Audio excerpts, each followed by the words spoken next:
Assalamualaikum warahmatullahi wabarakatuh. Selamat pagi anak-anak. Bagaimana kabar kalian hari ini? Sebelum pembelajaran kita mulai, marilah kita berdoa terlebih dahulu. Hari ini kita akan belajar IPA tentang sistem pencernaan manusia.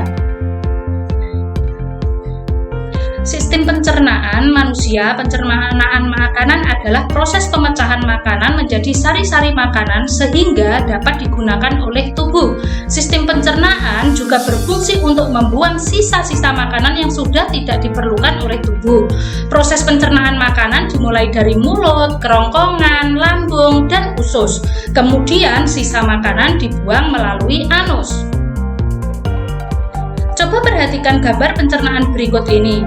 Ketika makanan masuk melalui mulut, itu namanya proses ingesti dan mastikasi. Kemudian menuju ke kerongkongan, namanya proses deglutisi. Kemudian menuju lambung, proses digesti. Dan usus halus, proses absorpsi. Kemudian ke usus besar, terjadi proses penyerapan air dan pembentukan feses. Dan dikeluarkan melalui anus atau proses defekasi. Enzim amilase diproduksi di kelenjar liur, pankreas, dan usus halus. Enzim ini bertugas memecah zat fatty atau karbohidrat menjadi gula. Saat makanan yang mengandung karbohidrat dikunyah, kelenjar liur di dalam mulut akan menghasilkan amilase. Nah, ini prosesnya. Jadi di dalam mulut terjadi penghancuran makanan, kemudian menuju ke kerongkongan, memindahkan makanan ke dalam lambung dengan gerakan peristaltik. Kemudian di dalam lambung terjadi pemecahan makanan dan mencampur dengan enzim dan asam. Lalu ke usus halus, fungsi utamanya adalah menyerap sebagian besar nutrisi dalam makanan yang telah diproses. Kemudian menuju ke usus besar, yaitu penyerapan air dan pembentukan feses, lalu dikeluarkan melalui anus sisa-sisa makanannya. Nah, berikut bagian-bagian dalam sistem pencernaan manusia. Yang pertama adalah mulut. Nah, di dalam mulut terdapat gigi, lidah, dan kelenjar ludah. Pencernaan dimulai dari mulut, dengan gigi akan melumatkan makanan yang kita makan. Proses penghancuran makanan oleh gigi disebut pencernaan makanan secara mekanis. Penghancuran makanan di mulut dibantu oleh lidah. Selain untuk mengecap rasa, lidah juga berfungsi untuk mengatur tata letak makanan dan membantu proses menelan makanan. Kerongkongan. Setelah mengalami proses di mulut, makanan akan diteruskan ke kerongkongan atau esofagus. Esofagus mendorong makanan turun lewat dada kemudian masuk ke lambung.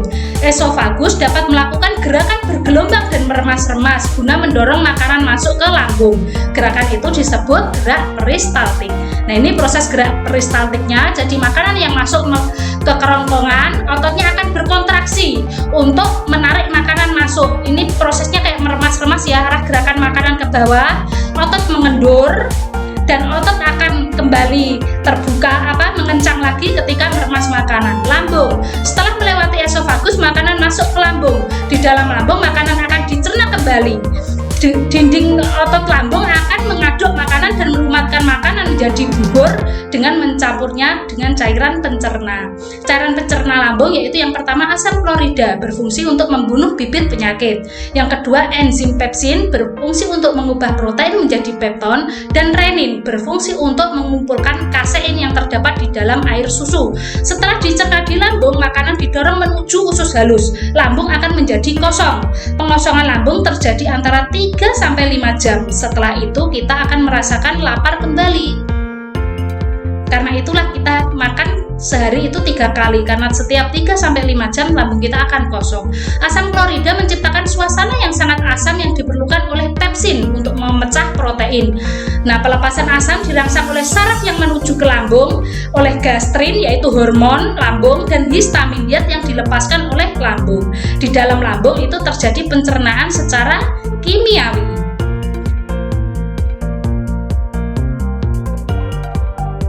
Ini ya prosesnya, ini bagian-bagian lambungnya, kalian perhatikan.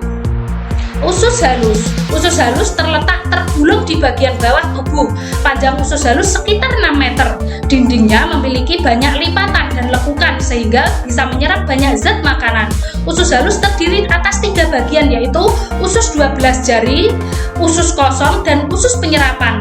Usus 12 jari itu dihubungkan dengan pankreas dan hati ini ya, dan kantong empedu ini duodenum ini, usus 12 jari. Nah, ini terhubung oleh pankreas dan kantong empedu ini, hati, di dalam hati.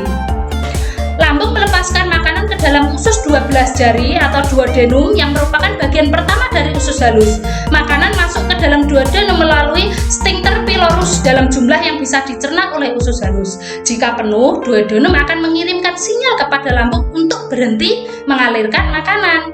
Duodenum menerima enzim pankreatik dari pankreas dan empedu dari hati.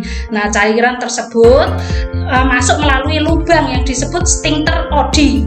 Nah, gerakan peristaltik juga membantu pencernaan dan penyerapan dengan cara mengaduk dan mencampurnya dengan zat yang dihasilkan oleh usus. Jadi gerak peristaltik itu ada dua ya, di pankreas dan di usus itu dan di kerongkongan. Pada usus kosong tidak dihasilkan enzim apapun ya, tetapi terjadi penyerapan sari-sari makanan. Selanjutnya sari-sari makanan tersebut diedarkan ke seluruh tubuh. Nah, ini gambarnya.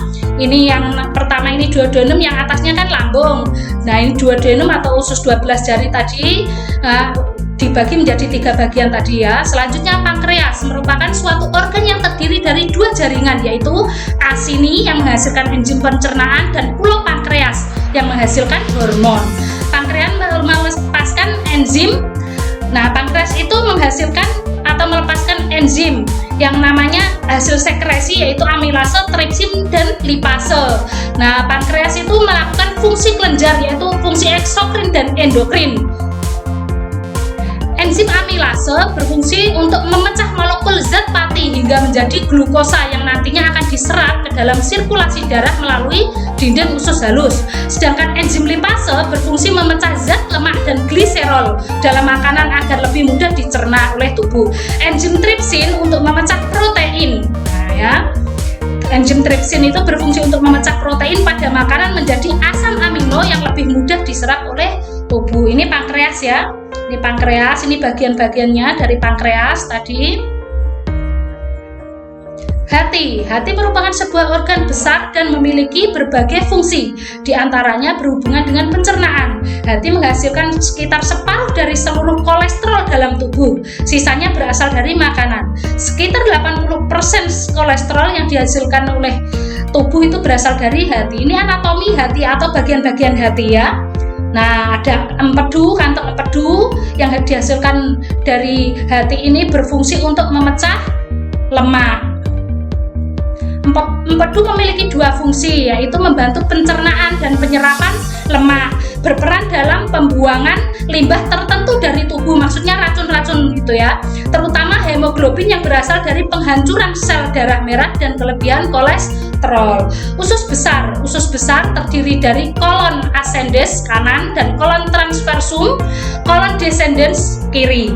Kolon sigmoid appendix atau usus buntu merupakan suatu tonjolan kecil berbentuk seperti tabung yang terletak di kolon ascendens pada perbatasan kolon ascendens tersebut. Nah, ini gambarnya dari usus besar. Usus besar akan menyerap air dan sebagian makanan yang tidak dicerna. Kemudian lebar usus besar itu dapat mencapai 7 cm. Ujung usus besar disebut rektum. Ini rektum ya. Nah, di dalam usus besar itu terjadi pembusukan makanan. Di dalam usus besar terjadi penyerapan air tadi ya.